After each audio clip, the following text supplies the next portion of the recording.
Hit the subscribe button and activate the bell icon for more videos like this. I had an extreme needle phobia. It wasn't exactly rational. Anti-vaxxers, what made you change your mind? I wasn't, but my family was. They stopped being anti-vaxxers when they found out that I was autistic. Well, my mother was one until I was 14, around the same time she found out that her essential oil treatments on me only made things worse. I grew up in the Middle East where we had no clues about vaccines, and when we moved to the US my parents got really into the anti-vax stuff. My daughter was born in 2001 before the study had been thoroughly debunked and proven willfully fraudulent. So I did ask the pediatrician about it, and he immediately put my mind at ease. Thus concluded any and all worries and concerns I ever had on the matter. I was a homeopathic medicine believing crunchy who grew up in the 70s. I believed vaccinations would diminish a person's immune system, and contracting an illness would help one develop resistance to the illnesses of the world. I know, stupid. I ended up getting my kids vaccinated when one was 8 and the other 2. One day, it dawned on me that if my child caught a communicable disease like mumps or measles, he could inadvertently pass it to a fetus in utero if he was near a pregnant woman and the mother's resistance was low. And my thought process was that she could not get vaccinated to protect her baby if she was pregnant, but my child could. Essentially, the whole notion of herd immunity smacked me upside the head, and I woke up. I became a nurse practitioner and spent a lot of time studying vaccines and their effectiveness versus the diseases they prevent. I had to emotionally separate myself from the issue. It is built entirely on emotion rather than evidence. I approach life with an evidence-based attitude, except for vaccines.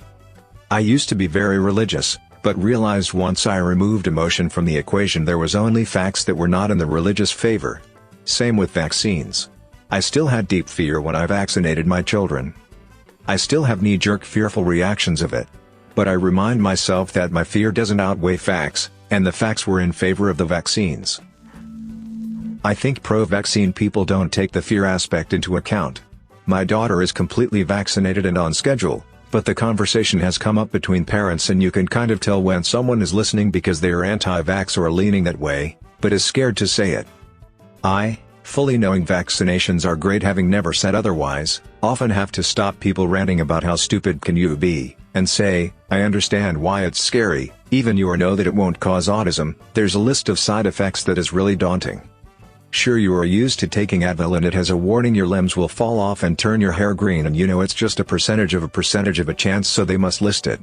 But your 6-month-old can't even take cold medicine and seems to have all sorts of gastro issues when you eat green onions and then breastfeed. So why wouldn't you take the possible side effect list seriously? Why wouldn't you wonder if this is the best system or not? You see these women breath a sigh of relief and bam, they're open because you showed an ounce of empathy to them. And now they're at least listening, and you can say, but you see a single photo of a child with polio and read an article that quotes several peer-reviewed articles. Let's be honest, I can't make it through an actual academic article on medicine. It's too jargon-filled, understandability, and I'll be lost. And you can see and know that this isn't something happening blindly, and trust your medical professional enough to get vaccines for your child and on time. I've always been evidence-focused over emotionally driven. Which is why I never subscribe to any religion either. Where we differ, however, is the fear with vaccines. I was always afraid of my kids not getting vaccinated and not being protected. Even if vaccines did cause autism, the alternative is death, and I don't know about you, but I'd rather my kid be autistic than dead. Anti-vax has always infuriated me beyond reason, and because of that I could never argue a point with one. The stupidity, for want of better terminology, drove me so insane I couldn't function or put proper sentences together. Because number 1, they were factually wrong, and number 2, emotionally, to me at least, they should be pro-vax anyway. I couldn't understand how you can protect your children by not protecting your children. My family was very into all things natural and holistic growing up. Vaccines were poisoning your body and preventing your immune system from fighting off germs. I just believed what my family said, and never wanted to rock the boat. Then I went to medical school and learned real science. And off to get all my vaccines I went. Some of my family still doesn't know that I got them. I was an anti-vaxxer because I have a terrible, extreme phobia of needles that result in full-on panic attacks and other unpleasantness. So you can imagine how extremely pleased I was to discover a way to legitimize my desire to avoid them at all costs. Yes? especially since I was raised among people who took the ideas behind anti-vax arguments seriously, but otherwise called me a wimp for being afraid. So when I left for university and found myself among people who were super understanding of my fears but thought my anti-vax opinions were disgusting, things started to change. I came to terms with the fact that I don't think I ever really believed that vaccines were bad, as evidenced by the fact that I was never capable of properly articulating what was bad about them, and started dealing with my phobia properly. I was anti-vax and yet had a kid with autism. I was so ignorant of the truth of vaccines, but also too ignorant about autism. It's not a death sentence, it's not to be feared. My kid with autism is a fantastic human, and I often wish more people were like him. So anyway, when I had my next kid, I vaxxed on schedule, and he's pretty neurotypical, just a smidge of ADHD. So along with my own anecdotal experience, I did the research, read a lot, and learned that the Wakefield study was BS, and that vaccines don't cause autism or ADHD. But in defense of my ignorant self, when you're a new parent, you're vulnerable to fear-mongering. Thankfully I saw the light. My mom was into all kinds of spiritual stuff while I was growing up. Psychic readings, some kind of healing hearts group, etc. When I was having mental health problems I got sent to the naturopath. Then in university I sat in on a health paper that talked about the toxicity of beauty products, how some medications aren't necessary, and provided a bunch of examples of where doctors have gone horribly wrong in the past, for example advocating smoking. It just trains you into thinking medication is bad, that doctors are trying to trick you. I started at a new workplace and didn't put my name down to get a flu shot. One of my coworkers sat me down and asked me why, and ended up showing me a bunch of things to help me see why it was okay, without being judgmental. My partner was also a huge influence.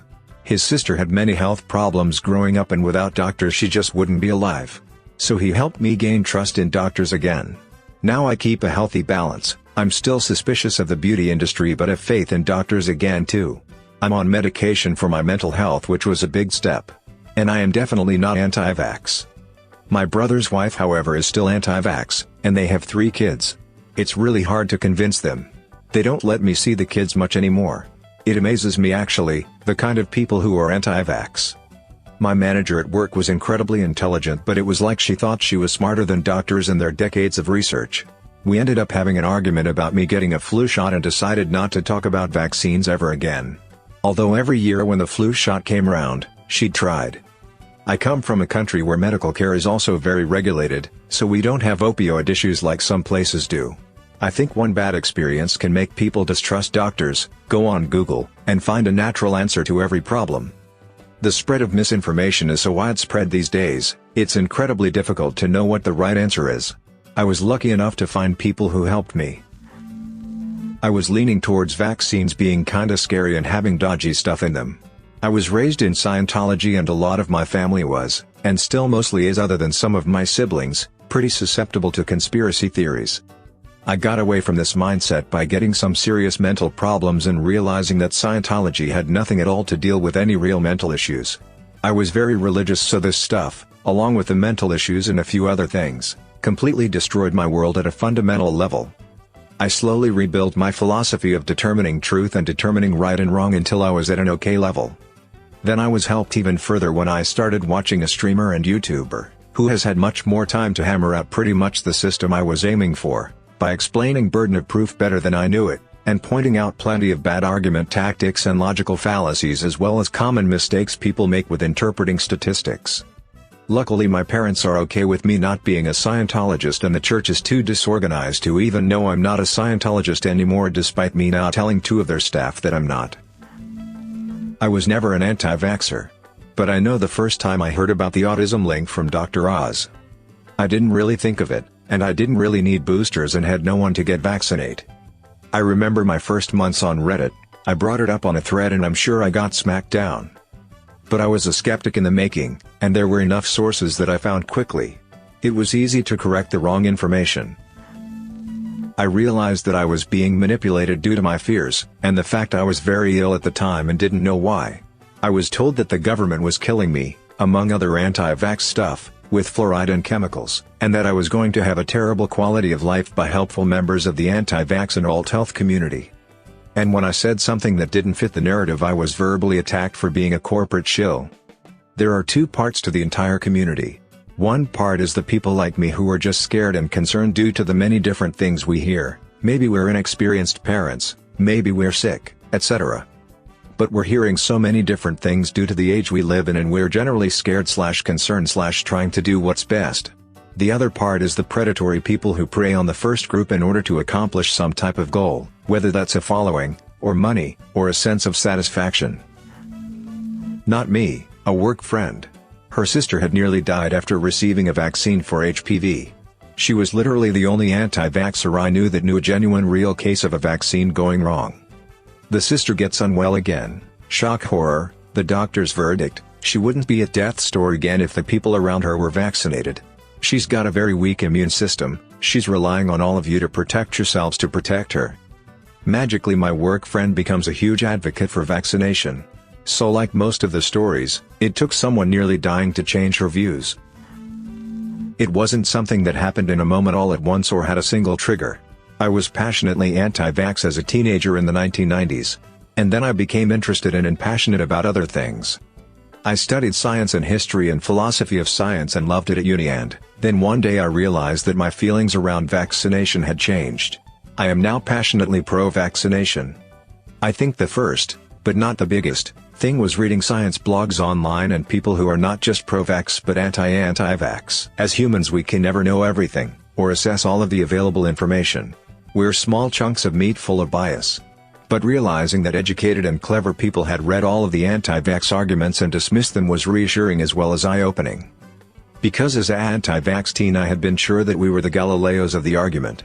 That the pro-vax people were closing their eyes to the truth and refusing to engage with us. That they'd realize the truth if only they knew how bad vaccines were. So it was reassuring to me to see that other people had dismissed those arguments not out of denial and fear but because they were bad arguments. We weren't Galileo. We were Columbus. Wrong all along and responsible for a lot of unnecessary deaths. The biggest thing that really changed my mind and made me passionate about being pro-vax was that I learned that measles are really bad. That these rite of passage childhood illnesses weren't healthy and priming the immune system. That they killed people. A lot of people. Whooping cough kills people. Measles can make your immune system basically reboot itself so you're no longer immune to the things you were immune to before you got the measles. Nearly a year ago I posted a tweet that some people liked. You might have seen it already but I think it sums up what changed my mind and how pretty well. People say, well, what did people do before vaccine/antibiotics/pasteurization? As if that's an argument for going natural. They died, Carol. A lot of people died. Not me but a colleague. The topic of the flu vaccine came up because I had recently gotten it. I find the flu shot is the one vaccine that is socially acceptable to skip on and question even among the pro-vaxxers, if I may call us this way. I get it mostly to avoid giving the flu to my older parents, who wouldn't be able to get through it at their age. My colleague was half mocking me being a bit gullible about the importance of the flu shot. 3 weeks later, her oldest son got sick and tested positive to influenza. He got so sick he had to be admitted and was on for a few days. Her second son got it too, convulsive fevers and all. Then she got it, and her 10-month-old daughter got it. Everyone eventually got better, but they spent a little over 3 months being sick and getting over it all. A hard-earned lesson if you ask me. But people really underestimate influenza. It's not a bad cold, it can kill you if you're not in good shape to start with. Thanks for listening. Hit the subscribe button for more brainwashing in favor of Big Pharma and the devil. And let me know your own anti-vax stories in the comments below.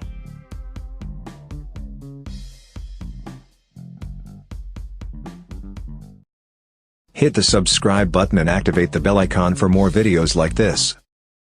Let us know in the comments what you think about these stories.